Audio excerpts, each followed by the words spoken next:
Hello friends and welcome to another tutorial on Geeks for Geeks. In this video, we are going to understand the program which helps us in finding height of a binary tree considering even level leaves only.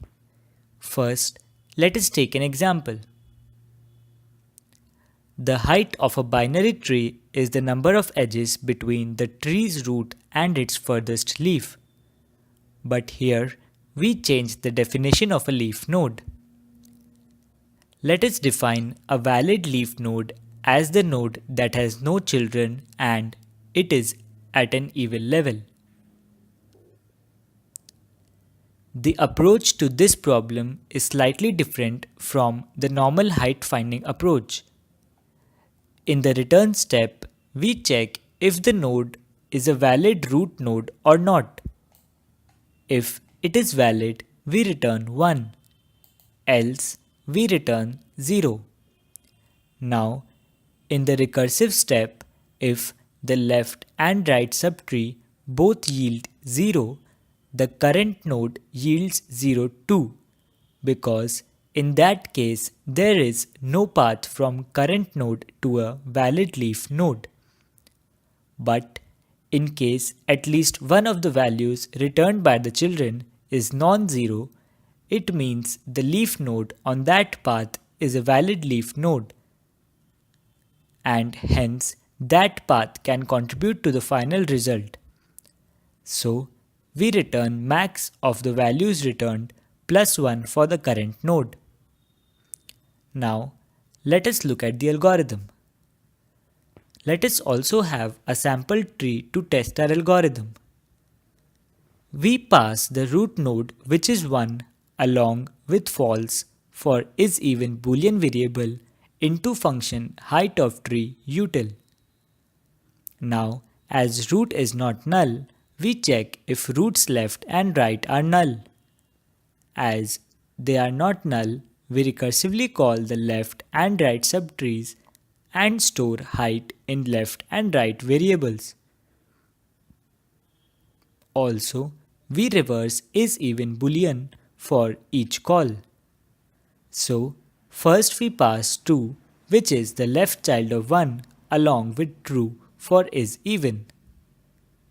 Again, as root is not null and 2's left and right are not null, we call for the left and right subtrees of 2.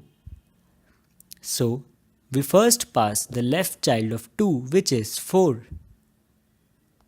Again, as root is not null, we check if the left and right of root are null.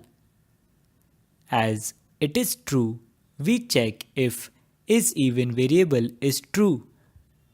Since it is not, we return 0 and finish execution for node 4. Now, we pass the right child of 2, which is 5, along with false for is-even. As 5's left and right are null, we check if is-even is true for node 5. As it is false, we return 0. Now, we move on to the third if and check if both left and right are 0. As it is true, we return 0 and finish execution for node 2. Next, we pass the right child of 1, which is 3. So, root will point to 3. Again, as root is not null, we check if the left and right of root are null. As it is true, we check if the boolean is-even is true. Since it is again true, we return 1. Now, we move on to the third if. As left and right both are not null, we return 1 plus max of left right. So, we return 1 plus 1 that is equal to 2, and that is the height for this binary tree considering even level leaves only. Now, let us have a look at the time complexity of the program. This code will run in big O of n complexity. Here, n are the number of nodes in the binary tree. With this, we come to an end of this tutorial. For any doubts or suggestions, please leave them in the comment section below. Thank you for watching.